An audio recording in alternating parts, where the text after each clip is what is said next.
Baik. 5.2 larutan dan kadar keterlarutan. Jadi ada dua istilah di situ, iaitu larutan dan kadar keterlarutan. Jadi kata kuncinya yang kita jumpa di sini iaitu larut. Larut. Okey, ada jumpa kataan larut. Jadi kita akan banyak menggunakan kataan yang ada perkataan larut.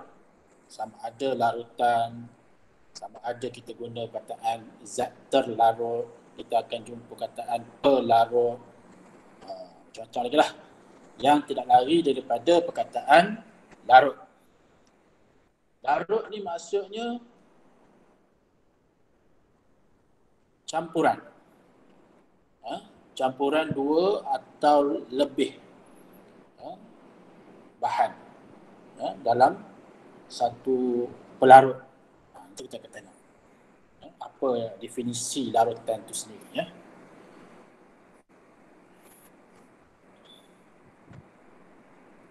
Jadi kita akan jumpa tiga istilah yang berkaitan dengan perkataan larut, iaitu zat terlarut, zat terlarut, pelarut dan juga larutan. Apakah yang dikatakan dengan zat terlarut? Zat terlarut ialah bahan yang boleh melarut di dalam cecair. Manakala pelarut ialah cecair yang boleh melarutkan bahan. Itu maksud dua perkataan di situ. Ada tiga di situ. Zat terlarut. Zat terlarut tu macam gula. Ini gambar sebelah. Kita tengok gambar sebelah ni, gula. Gula tu adalah contoh zat terlarut. Zat tu benda lah. Benda. Benda yang boleh kita pegang. Seperti gula, seperti garam, seperti suatu benda yang kena syarat. Zat terlarut tu dia boleh melarut. Maknanya kalau kita campur dengan air, air itu adalah pelarut. Air itu adalah pelarut, di mana apabila kita kacau gula dan air itu, apa yang kata godeh, kita godeh gula tu dalam air itu akan, gula tu akan hancur. Tapi kita dalam istilah sains, kita jangan guna perkataan hancur. Kita guna perkataan larut. Larut. Jadi kita kata zat terlarut, yakni gula tersebut, larut dalam pelarut.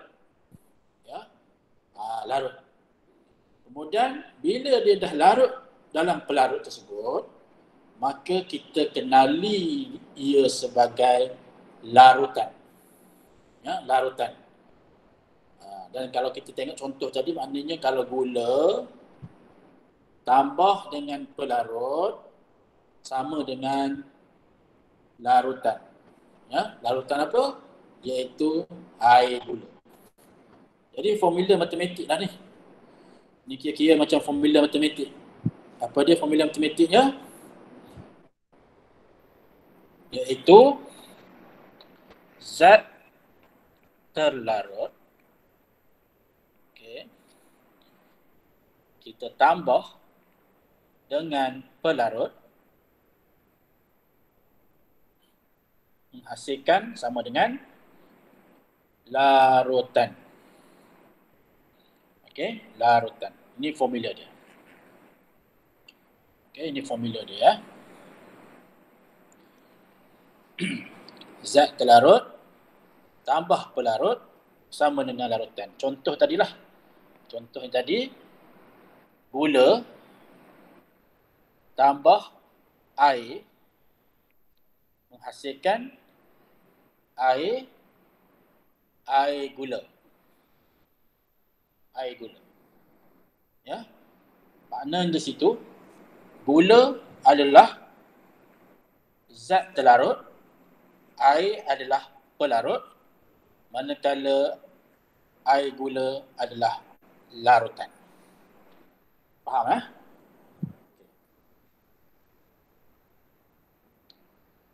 Itu sama tadi. Oleh itu, gula ialah zat terlarut dan air ialah pelarut. Larutan ialah hasil campuran yang terbentuk apabila zat terlarut, iaitu gula tadi, melarut di dalam pelarut. Faham Oleh itu, air gula yang dihasilkan ialah larutan. Saya ulang balik tadi Sekarang kita pindah kepada istilah. Sekarang kita faham tentang larutan. Larutan tadi ialah terhasil daripada campuran zat terlarut dengan pelarut. Kemudian zat terlarut melarut dalam pelarut, menghasilkan larutan. Sekarang kita tengok pada larutan. Kita tengok pada larutan pula. Larutan ini terbahagi kepada 3 jenis. Yang pertama, larutan cair.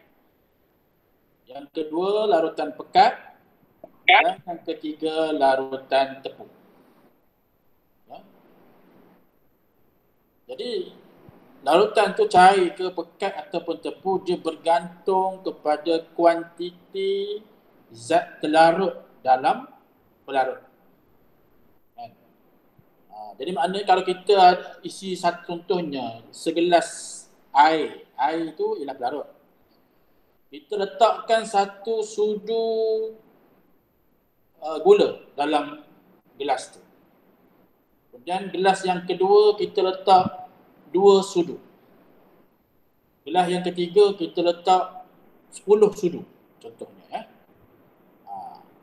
Jadi sudah tentu kita dapat bezakan di situ.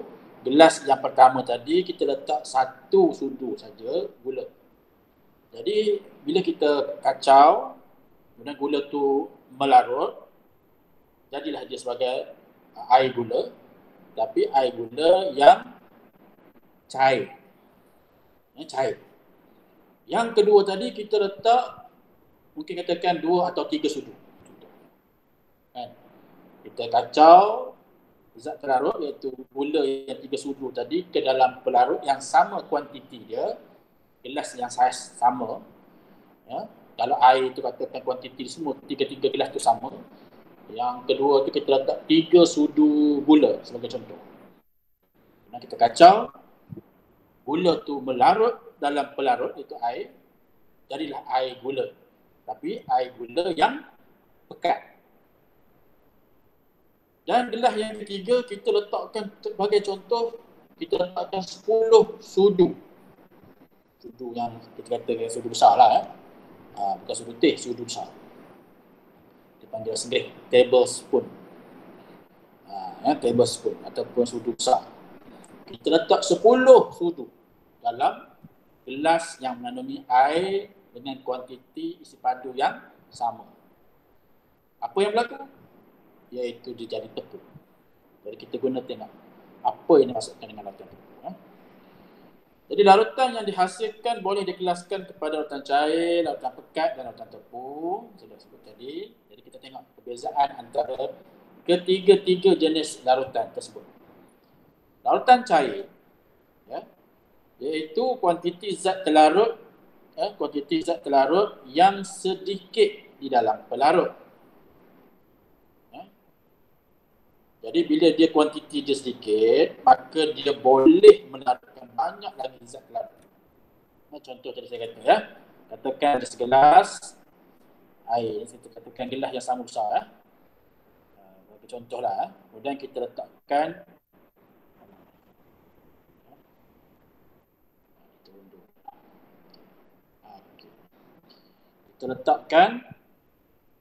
katakan saya letak 100 ml air.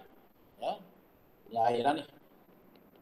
Semua ada 100 ml air katakan Semua 100 ml air. Ini sama ya. 100 ml air.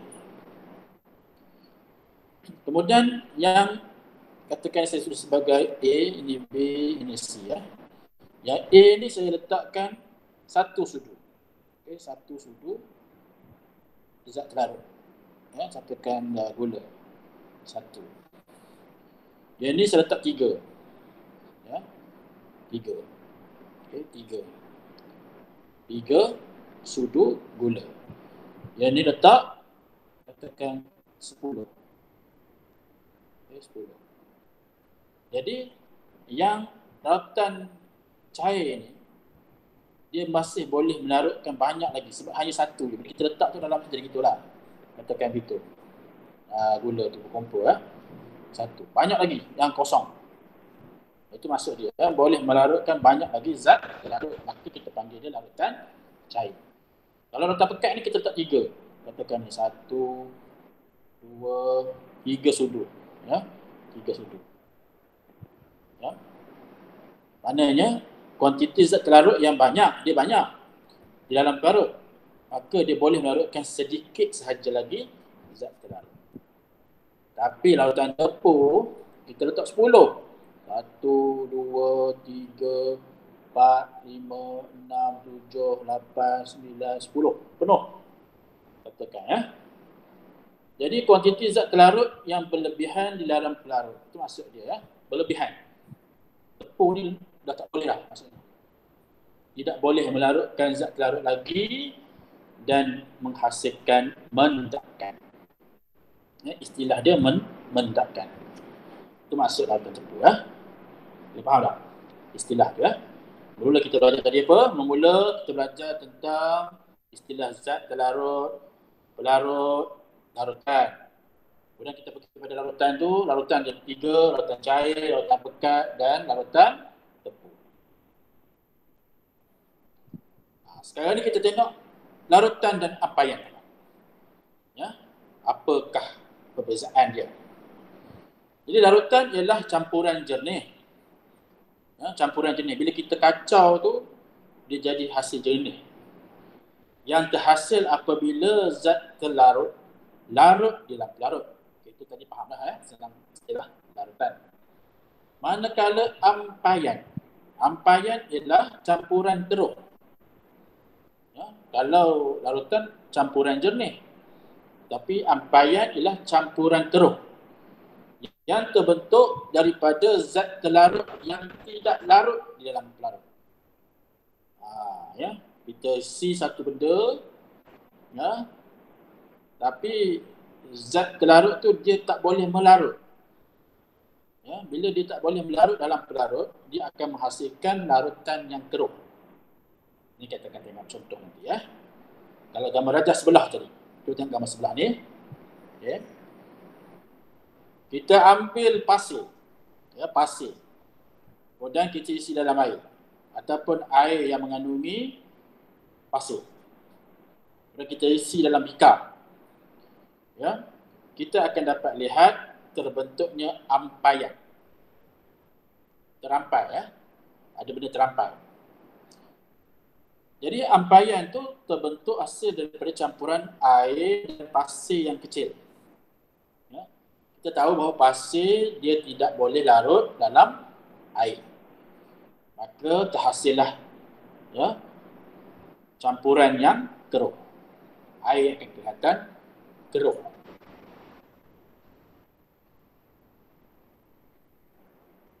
Baik, kita akan pergi lebih dalam pada istilah larutan.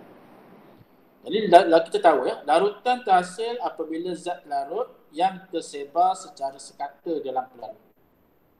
Ya. Kita isi pewarna contohnya. Ya. Kita isi pewarna-warna, katakan pewarna hijau dalam satu gelas. Kita akan dapati beberapa ketika selepas itu seluruh kawasan dalam gelas tersebut ataupun dalam bekas yang kita letakkan pelarut iaitu air berwarna hijau. Itu maksudnya ya, bahan tu zat terlarut tersebar secara sekata. Tersebar ya. Ini kalau kita letak katakan saya ada gelas, dan isi air, kita isi air, dan katakan saya letak pewarna. Saya masukkan pewarna hijau. Ya. Jadi titis sini ya, titis satu. Dia akan bergerak sekata. Tersebar. Ya. Jadi semuanya nanti air akan berwarna hijau. Jadi larutan sentiasa sekata dari segi warna dan rupa bentuk dalam semua bahagian larutan. Ya. Walaupun campuran air tadi, itu contoh, kita ambil contoh lain. Walaupun campuran air dan hablokuprum 2 sulfat. Ya. Hablokuprum 2 sulfat ni dia berwarna biru. Ya. Dia akan berhasilkan warna biru lah bila dicampur. Tetapi dia mesti jernih. Dia mesti jernih. Sebab apa dia jernih? Sebab hablo contoh ni hablokuprum 2 sulfat ni, dia melarut dalam pelarut. Bila dia boleh melarut dalam pelarut, maka dia tetap menghasilkan campuran yang jernih. Ya, campuran yang jernih.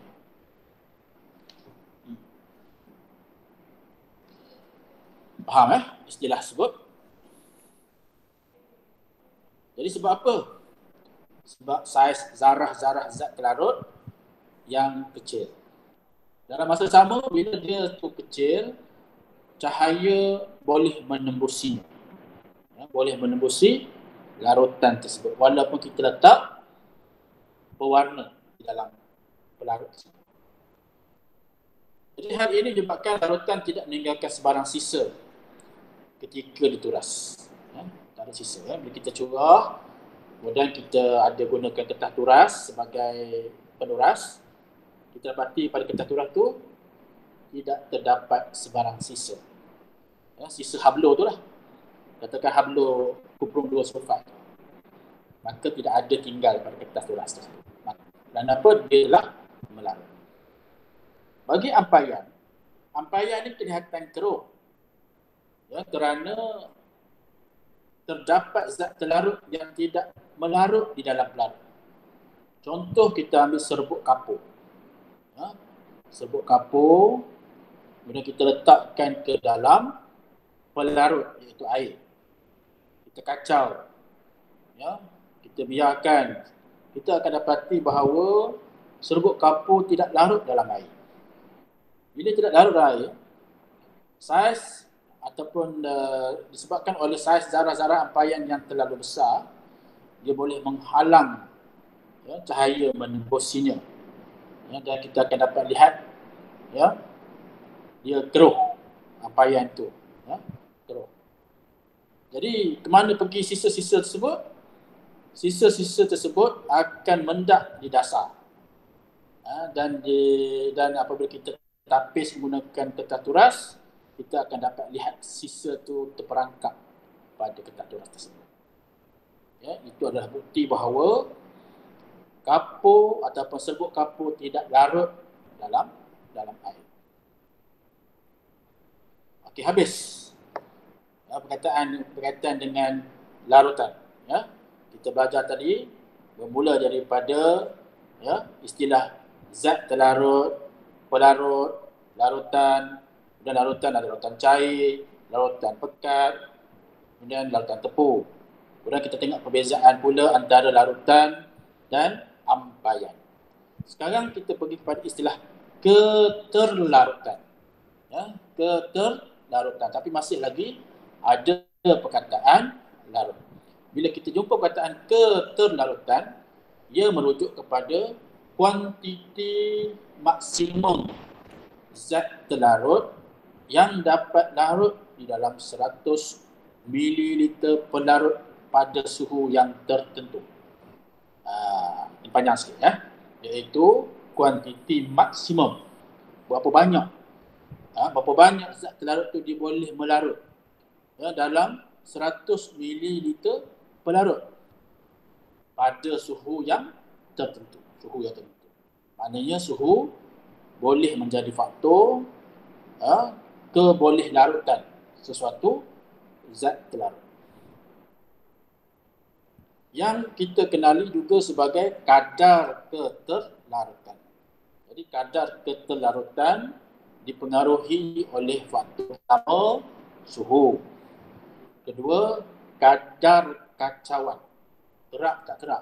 Kadar kacauan kita kacau tu berapa lama. Sekejap ke lama ke. Ya. Kemudian saiz zat terlarut. Tiga ya. Suhu, kadar kacauan dan juga saiz zat terlarut. Faktor-faktor yang mengaruhi kadar keterlarutan, yang pertama kita akan lihat contoh.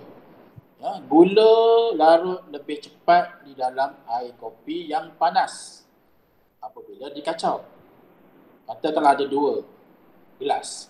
Satu kita guna air panas, satu kita guna air sejuk.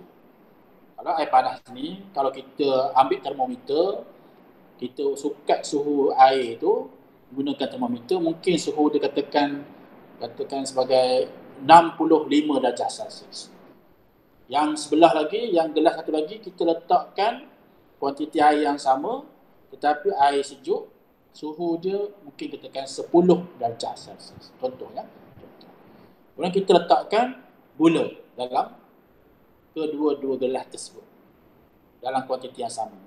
Gula pada gelas yang air panas kita letak 2 sudu contohnya.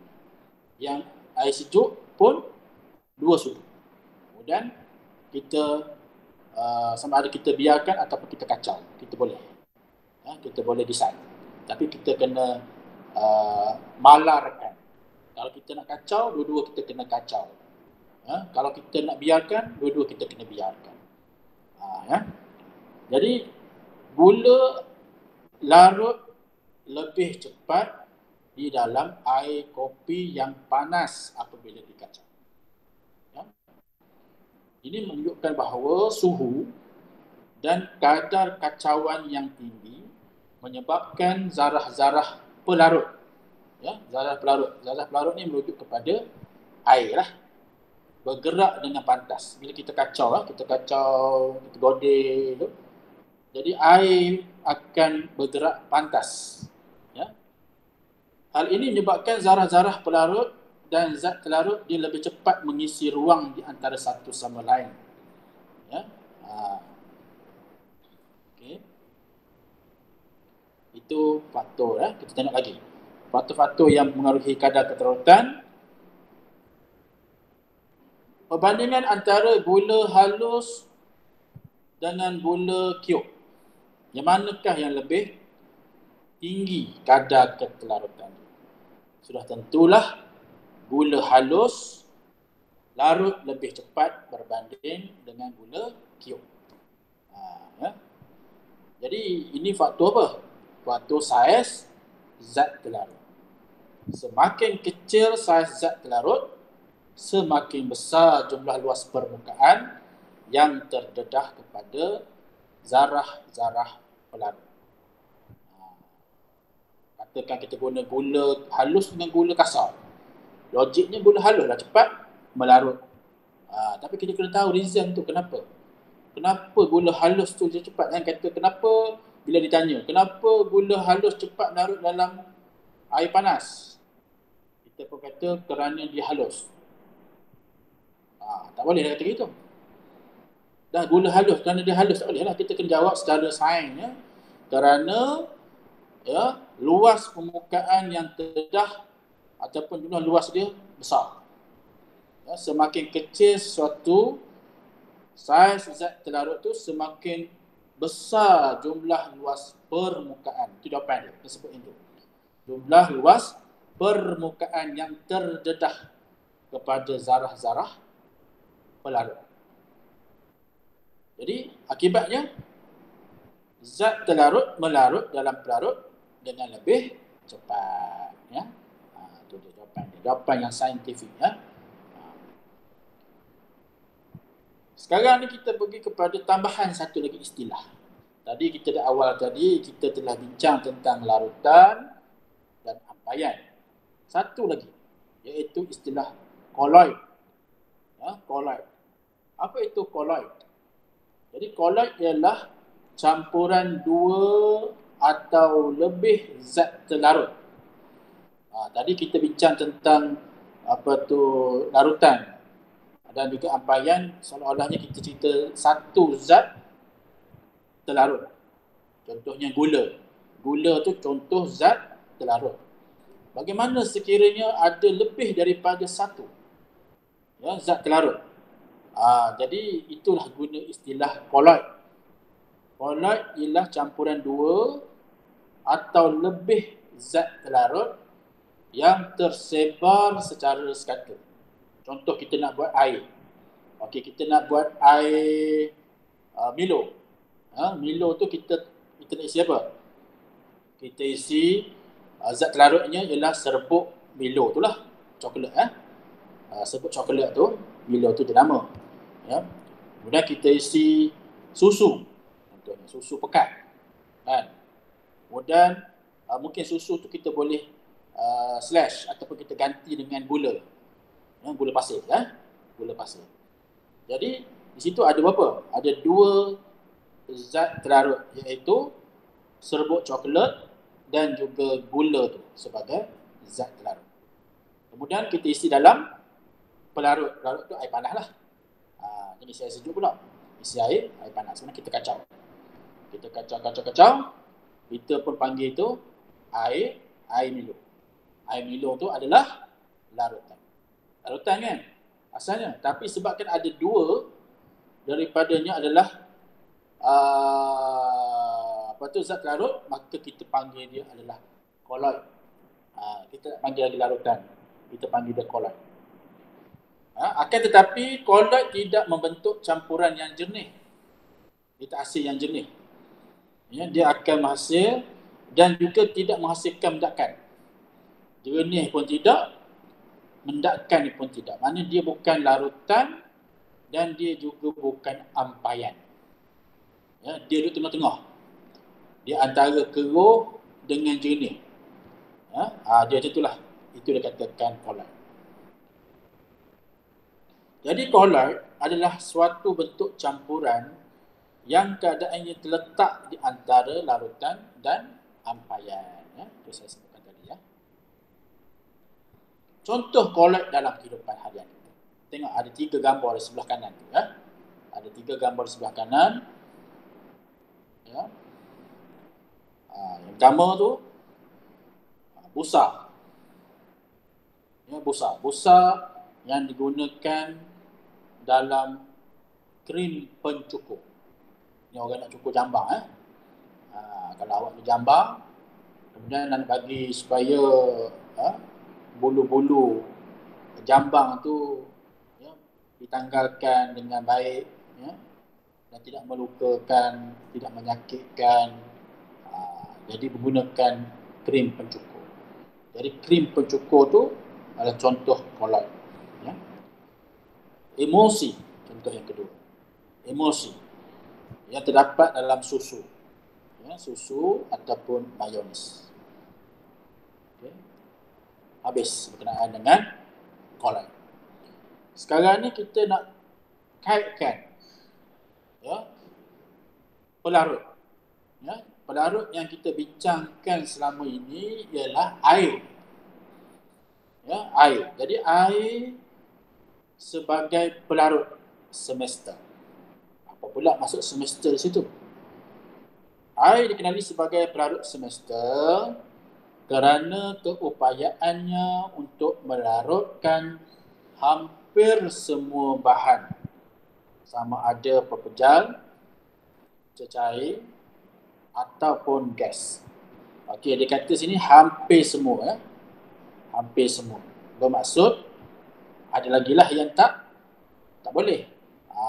Sebab hampir semua. Mungkin 95% ataupun mungkin 96% bahawa air ini berupaya untuk melarutkan sama ada pepejal, cecair ataupun gas. Bukan 100% lah macam itu. Air digunakan sebagai pelarut secara domestik. Domestik ni maksudnya untuk kegunaan setempat ataupun kegunaan harian kita, dan juga sebagai bahan mentah dalam industri pembuatan, pertanian dan perubatan. Apakah kegunaan air sebagai pelarut semesta? Antaranya baja. Ya, baja. Baja boleh larut dalam air. Ya, baja boleh larut dalam air. Sebab itu kita guna baja. Ya, kita letakkan baja pada tanah, pada pokok, kemudian kita siram ataupun kita isikan air. Jadi baja tu sejenis zat terlarut. Ya, zat terlarut. Kemudian bila dia kena air, dia akan melarut. Ya, bila melarut dalam tanah, mudahlah bagi bahan-bahan tersebut, mineral-mineral yang terdapat dalam baja tersebut untuk diserap oleh akar tumbuhan.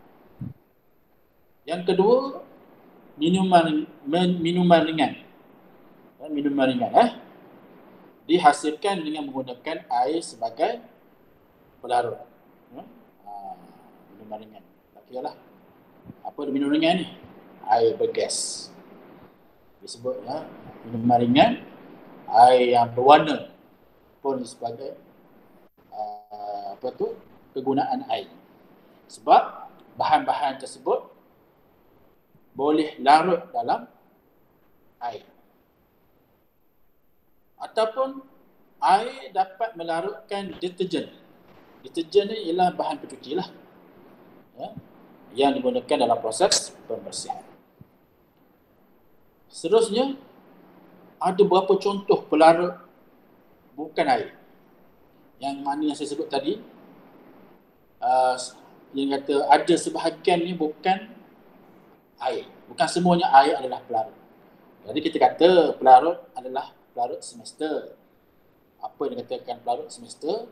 Maknanya keupayaan air untuk melarutkan hampir semua bahan ataupun zat terlarut, sama ada pepejal, cecair ataupun gas. Tetapi ada beberapa yang tadi yang tu ialah pelarut yang bukan air. Pelarut bukan air yang berasaskan karbon, yang berasaskan karbon boleh digunakan untuk melarutkan zat terlarut yang tidak larut dalam air. Jadi ada beberapa bahan ataupun zat terlarut yang dia tak boleh larut dalam air. So kita kena gunakan pelarut bukan air. Sifat pelarut bukan air yang mudah meruap, itu ciri pelarut bukan air, iaitu mudah meruap. Itu yang pertama.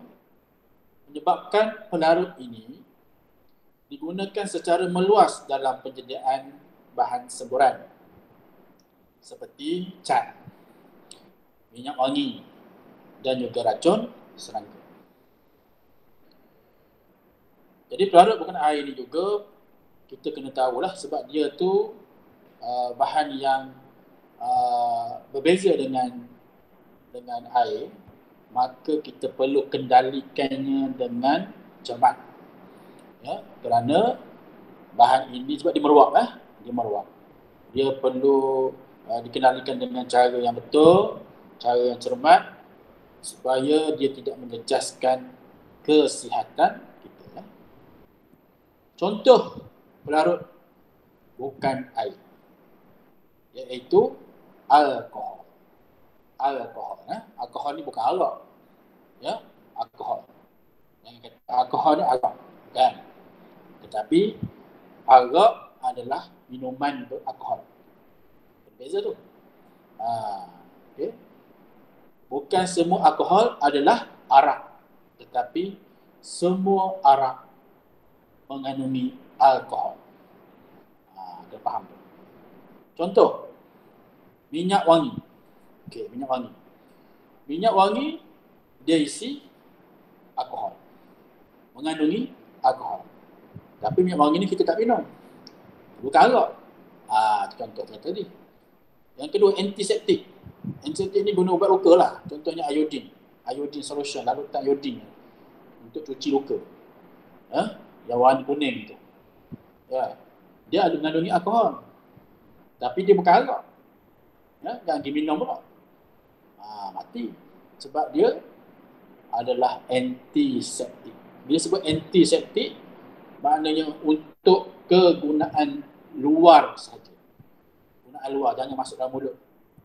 Sapu-sapu di kulit dia. Ya. Itu maksud dia. Yang kedua, selain pada alkohol, kerosin yang selalu diisi sebagai minyak lampu. Jarang dah orang guna sekarang ni, dia panggil minyak lampu yang digunakan dalam, biasanya di tempat-tempat dalam hutan, kebun, dalam reban, ataupun di tempat-tempat orang nak berkemping, keloh.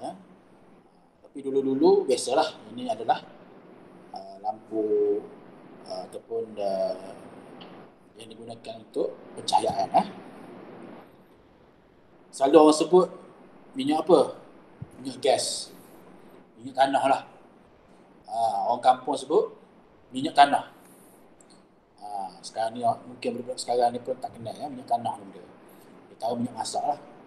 Minyak masak dengan minyak rambut. Yang ketiga, aseton. Yang sebut betul dengan asyaitan pula. Aseton digunakan untuk menghasilkan warnis kuku. Pengilat lah. Warnis ni maknanya pengilat kuku ataupun pewarna kuku. Pengilat itu mungkin berwarna ataupun tidak berwarna. Mana jernih lah. Tapi kuku tu tengok berkilat je. Bukan berkilat sebab kerana memang semula jadi dia berkilat, tetapi kerana disapu dengan warnis. Ataupun kita letak lakwa. Ni lakwa ni. Orang buat apa? Tabletop. Ataupun lantai. Lantai dia punya tu daripada dia lapisan kayu. Diguna kayu, kemudian nak bagi berkilat, sapu dengan lakwa. Jadi dia jenis aseton.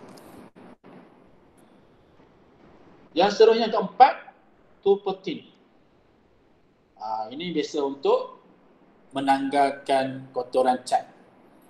Tak kira lah cat tu kena pada berus ke, cat tu kena pada pakaian ke, cat tu kena pada kulit kita ke. Kita tujuan dia nak menanggalkan cat. Ataupun nak mencairkan cat. Cat tu pekat sangat, kita isi turpentine untuk cairkan dia sikit. Yang kelima, ether. Ether iaitu pengekstrak minyak. Contohnya nak hasilkan daripada minyak, nak hasilkan minyak kelapa dara. Contoh nama dia. Kelapa dara tu nama kepada spesies pokok ataupun buah kelapa. Yang kita nak ni minyak dia. Jadi dia ambil tu ialah ether, ekstrak. Bukan semua kita ambil. Kita nak dia minyak saja. Ataupun minyak daripada buah-buahan. Buah-buahan zaitun contoh. Olive oil kita panggil, olive oil, minyak zaitun. Bukan semua, tapi sebahagian daripada buah tu kita ambil, kita panggil ekstrak. Kita ambil sebahagian yang perlu saja untuk menghasilkan minyak yang baik untuk kegunaan seharian lah.